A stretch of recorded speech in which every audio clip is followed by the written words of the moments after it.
All right. Today we're talking about the steps to influencer outreach. How do you find influencers? How do you engage with influencers and get them even interested in your program to begin with? So I'm going to start with you, Courtney. We use a tool. We've got a big database. How do we find influencers using that tool? So once we know what the client is looking for, and even sometimes when they don't know what they're looking for, we just kind of think through what type of influencer we want to look for in the tool that we use. So we might start with a person that we're following ourselves and put them in. And the tool that we're using right now, it kind of gives you like a suggestion based on that person. So from there, you can kind of go down a little rabbit hole, find people who are related, see if they're fit, make sure they're within the parameters that were given.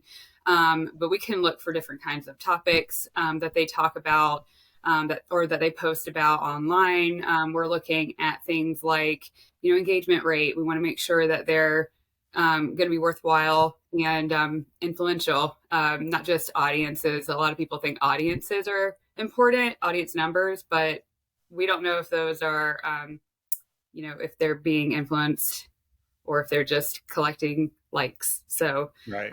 but in the tool that we use, we're able to see if those likes are, from bots or if they're from real people, which is something we check to make sure that the audience is authentic. But then outside of the tool, maybe we find somebody that we like and we'll go to, Instagram or Google or wherever we're looking, and we might search for different things like hashtags that might be relevant. Yeah. We might look through their pictures or their videos to see who has commented before, because a lot of the times people are in different communities online and they'll try to support each other. So from there, we can usually find relevant influencers for the brands that we're working for. Okay. And George, before you came to us, I don't think you had a big fancy tool. How would you find creators when you don't have a tool? Yeah, we did have Instagram before, and actually it works the same thing with our tool right now. Although that one is more have a specific algorithm that's a niche. Say for example, I'm gonna search for people who are in fitness, and if I search like the perfect candidate, I could just click on Instagram similar creators, and then there's like everything else coming out, and that's just an Instagram feature. So, but right now, as far as I can see, they've removed it. So, having the tool right now that works the same way, so I'm able to find the people that I need to using the similar people. And Susan, how closely do you stay in the niche? I think George mentioned fitness influencers. So if it's a wine client, are you looking for wine influencers? Like how broad or narrow do you go? Oh, I think we go pretty broad. You have to assume that wine influencers are reaching an audience that probably already know about your product. So you want to look outside that and what other people might be interested in discovering a new type of wine. You would look at people who entertain a lot, maybe hostesses, people who create tablescape content. They're always having parties, things like that. People who are very holiday centric would also be a good fit for that. So yeah, you can definitely go outside the what you would consider typical. And once you've found them, how do you find their contact information? That can be very. I find that to be very tricky if we don't have it. A lot of times, Facebook will have it, but it might be an old email address from when they originally set up Facebook. I don't know if anyone else has any tricks for that, but that can be a struggle. Oh, George. Tell us your Yeah, trick, George. Yeah. yeah. I think I showed you this one before. Like, if you are using a computer, you won't be able to see this button. Like, when you go to an influencer, you won't be able to see if they do have their details. It's either in their bio or they're like just giving it out in their post. But if you go through your phone and then search for their name, there's an extra button that you can click on and it says contact, which could either contain the number and their email. And sometimes it's just not there, but it's like an extra feature when you're just using the app in your phone compared to like, searching for them through your PC. And that's on Instagram, George? Yeah, that's on Instagram. Okay. And Courtney, how do you like to reach out? Email, DM, phone? You slide into DMs, or how do you prefer to reach out? Jim, I am sliding into the DMs after a lot of detective work. Sometimes I say that sometimes because our tool that we use does provide a good amount of emails, but sometimes those are not correct or they're outdated or they're not there. So after some detective work on Instagram, YouTube, websites, Google, dark web. No, I'm just kidding. We don't do the dark web. I like to do email, but I'll follow up on Instagram Messenger if I'm not hearing back after a few tries, just to make sure they're seeing it because maybe the email I found is old. And sometimes people appreciate that because it is, sometimes they have a bunch of emails from the past that have wound up online and they are not correct and they're wanting to do the opportunity, but never got it. So I'll do whatever, is needed to, get in contact with them as long as it's legal and not creepy. And how many follow-ups are reasonable, Susan? How many times do you hit somebody before you just move on? If I think the email address is legit, like if it's current, if it's Gmail, something like that, it's not AOL, just twice. And obviously they don't, they're not interested if they haven't responded. Yeah. Okay. How do you make sure they reply? And I think there's a whole bunch of things you guys factor into this, but the whole thing is how do you make sure they reply? Are there words you avoid? Tell me about that. What do you try to do when you make that first contact? I try to differentiate the product. So if it's organic or it's sustainable, something like that, I definitely call that out to pique their interest. And I also compliment them. I often will send a link to something that they created on Instagram, like, "Hey, you did this great review of this. This is really resonates with us," and just compliment them and let them know that you're not just blindly sending out emails. You're really you know what they're all about and that they would be a good fit. Do you avoid certain words, George or Courtney? Like every time I get a new biz thing and somebody says we want to partner with you, that always tells me they have no money. It's almost always correct when they want to partner with us. I'm looking for people who want to hire us. Are there words you avoid in your outreach? I can't think of anything specifically right now, but in general, I just try to make sure that my subject line has their name in it so they know it's not coming from a robot spelled correctly because red flags, but then also within the email I try to keep it to the point but also have a human aspect to it.